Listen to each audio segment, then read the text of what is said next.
Dubai visit visa के हवाले से बहुत बड़ी अपडेट्स है। बहुत सारे रूल्स को अभी चेंज किया गया है और ये सारी चीजें अभी ऑफिशियली अनाउंस की गई हैं। मैं आप लोगों को यहाँ पे स्क्रीन के ऊपर भी दिखा रहा हूँ, जहाँ पे आप लोग देख सकते हैं कि अगर आप लोग यहाँ पे दुबई के अंदर यूएई के अंदर अभी विजिट वीजा के ऊपर आ रहे हैं तो नंबर 1 आप लोगों के पास 3000 दिरहम कैश इन हैंड होना चाहिए। नंबर 2 आप लोगों के पास वैलिड रिटर्न टिकट होना चाहिए। बहुत सारे लोग यहाँ पे डमी टिकट्स के साथ आ रहे थे, उन सब लोगों को वापस भेज दिया गया। यहाँ पे एयरपोर्ट के ऊपर प्रॉपर सिस्टम होता है, वहां पे चेक किया जाता है कि आपका जो रिटर्न टिकट है वो प्रॉपर वैलिड है या फिर एक डमी टिकट है। अगर डमी टिकट होता है तो वहां से ही आप लोगों को वापस भेज दिया जाता है। और नंबर 3 आपके पास प्रूफ ऑफ स्टे होना चाहिए। आपके पास होटल बुकिंग का प्रूफ होना चाहिए या फिर अगर आप किसी रिलेटिव के पास आ रहे हैं तो उसका एमिरेट्स आईडी और जो रेंटल एग्रीमेंट होता है वो भी आप लोगों के पास होना चाहिए। और अगर इन तीनों में से कोई भी एक चीज आप लोगों के पास मिसिंग है, इन तीनों में से एक भी चीज आपके पास नहीं है, तो आप लोगों को जो एयरपोर्ट से ही वापस भेज दिया जाएगा। और जो सबसे ज्यादा लोग फंस रहे हैं जिस चीज में आके, वो प्रूफ ऑफ स्टे होता है, क्योंकि वो उनके पास कैश भी 3000 दिरहम से ज्यादा होगा, एक वैलिड रिटर्न टिकट भी होगा। लेकिन जब उनसे पूछा जाता है जी आप लोगों के पास प्रूफ ऑफ स्टे क्या है, तो वो बोलते हैं जी मैं किसी कजन के पास रह रहा हूं, मैं किसी रिलेटिव के पास रह रहा हूं। और उनके जो रेंटल एग्रीमेंट होता है या एमिरेट्स आईडी होती है वो उन लोगों के पास नहीं होती है।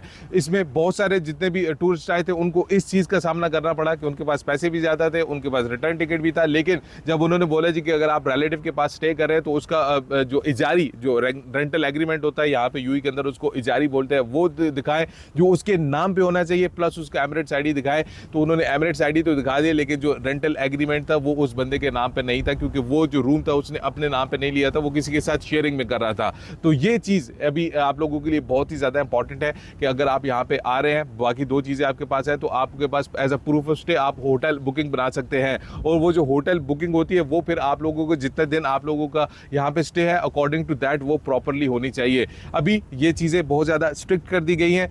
कोविड के बाद भी ऐसे कुछ रूल्स को अनाउंस किया गया है, लेकिन उसके बाद बहुत सारे इसमें चीज़ों को रिलैक्स कर दिया गया था। लेकिन अभी बहुत सारे जो टूरिस्ट थे वो क्या कर रहे थे कि यहाँ पे ओवर स्टे हो रहे थे या फिर यहाँ पे आके वापस नहीं जा रहे थे।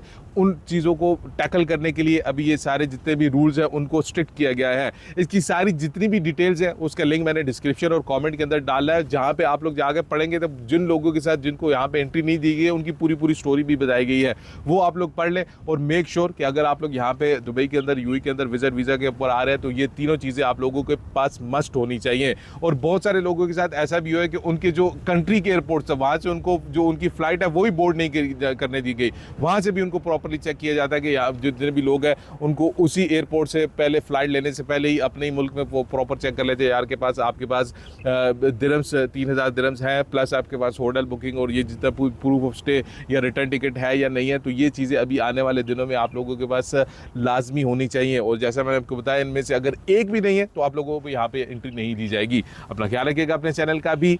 अल्लाह हाफिज़।